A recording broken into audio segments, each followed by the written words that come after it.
नमस्कार मंडळी, मी रुपाली मुंडे. माझ्या चॅनलमध्ये तुमचं खूप खूप स्वागत आहे.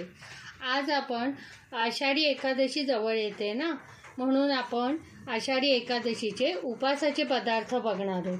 त्यातलाच आज एक पदार्थ बघणार आहे, बटाट्याची कचोरी.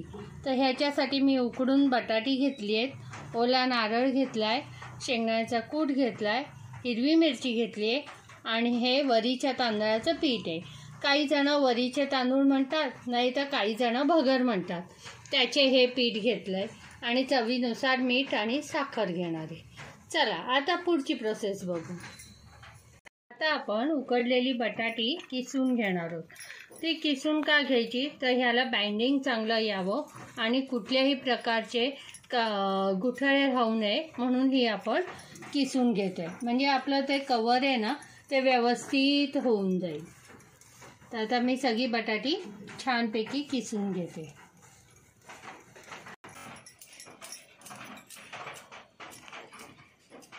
आपली बटाटी किसून झाली आहे. त्यात आता चवीनुसार आपण मीठ टाकणार आहोत आणि आता आपण हे वरीच्या तांदळाचं पीठ आहे. हे पीठ नसेल ना तुमच्याकडे तर साबुदाण्याचं पीठ किंवा राजगिऱ्याचं पीठ, कुठलंही पीठ, तुम्ही शिंगाड्याचं पीठ तेही वापरू शकता. सध्या मी 2 चमचे टाकले आणि आता आपण हे पीठ छानपैकी असं मळून घेणार आहोत.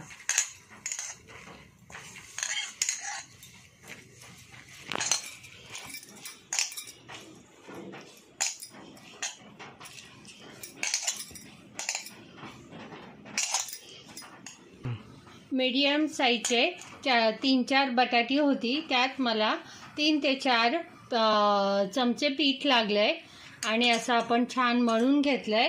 आता त्याला आपण तेल किंवा तूप असं लावून हा गोळा साईडला ठेवून घेणार आहोत. हा बघा, हा गोळा असा आपण इतका घट्ट मळून घेतलाय. याला पाण्याचा हात लावायचा नाही. बटाट्याचा अंश असतो त्यातच हे पीठ भिजवून घ्यायचे. आता आपण सारण तयार करून घेणार आहे. एका बाउलमध्ये मी हा ओला नारळ काढून घेतला आहे. त्यात आता शेंगदाण्याचा कूट घालूया. हा थोडा आहे ना सरसरीतच घालायचा करून, म्हणजे ते दाताला दाणे आले की छान लागतो. मिरचीचा ठेचा घातला आहे. तुम्ही जर कोथिंबीर खात असाल उपासाला तर तीही तुम्ही टाकू शकता आणि ड्रायफ्रूटही काही जण टाकतात.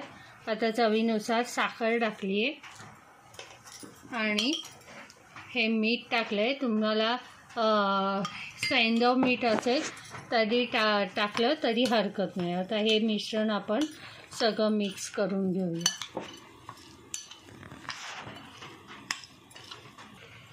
आता आपण ह्या सारणाचा एक गोळा घेणार आहोत आणि असा गोल गोल करून घ्यायचा आहे आणि अशी वाटी बनवायची.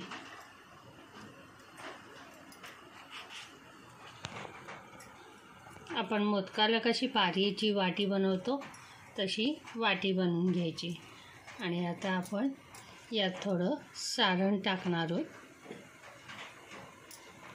यात तुम्ही मोदकाचं सारण करून टाकलं तरी चालेल, ते गोड सारण होईल. आम्हाला गोड नाही आवडत, आमच्याकडे तिखट लागतं म्हणून मी ते तिखट बनवते.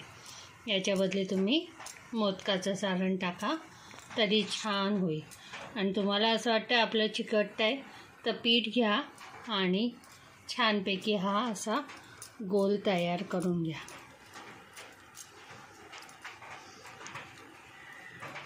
बघा, मस्त आपली कचोरी आता छानपैकी तयार झाली आहे. आता अजून एक मी तुम्हाला करून दाखवते. हा पिठाचा गोळा घेतला आहे. आता मोदकासाठी आपण छानपैकी अशी पारी बनवून घेणार आहोत. त्यात हे सारण भरणार आहोत. सारण तुम्हाला जितका हवं आहे तितकं भरू शकता आणि हे असे बंद करून घ्यायचे. आणि आता सुकं पीठ घ्यायचं हातावर आणि असा लावून बनवून घ्यायचा आहे. आता मी असे सगळे बनवून घेते आणि मग भेटते तुम्हाला. छान असे कचोरी गोल गोल करून घेतले. आता आपण हे तळून घेऊया. चला, हे बघा तेल तापलं आहे आपलं.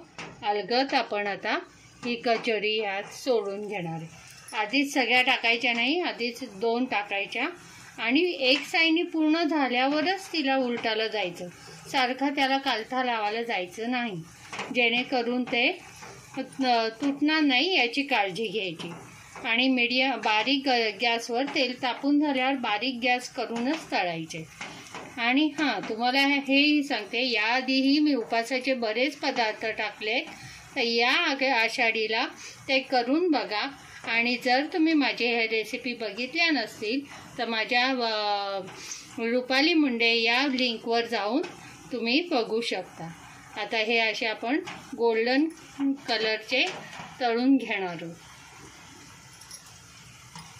हे बघा, आपल्या कचोरी छान तयार झाल्या आहेत। हे बघा, तुम्हाला आवाज येत असेल, मस्त असे क्रिस्पी पण झाले। आणि आता मी हे तुम्हाला छानपैकी कापून पण दाखवते।